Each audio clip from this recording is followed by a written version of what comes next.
ساعتها وقفت الله فدرالك وفدرالك وحان هيستو وحا كجرا كليا مدحوينها فدرالك نقونسناي مدحوينها كليا ساعتها laga bilaabo wuxuu yahay gudoomiyaha baarlamaanka madaxweynaha Soomaaliya ra'iisul wasaaraha Soomaaliya madaxweynaha kaligiis waay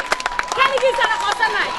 waxaan taageernay madaxweynaha ku-xigeenka Jubbaland Axmed Cabdullaahi Sheekh Ismaaciil uu gaaray baan taageersanahay waxaan taageersanahay dhammaan raas casayr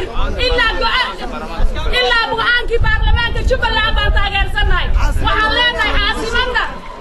waxaan leenahay dadka degan Soomaaliya Muqdisho waa inay ka fiirsadaan waxyaalaha dhexdooda lagu sameeyo dad qaali ah degan Muqdisho gobolka Banaadir dad qaali ah degan balse dadka wuxuushta ah ee ku dhex jira oo Soomaali diinka ah waa ka soo horjoognaa dadna reer Jubbaland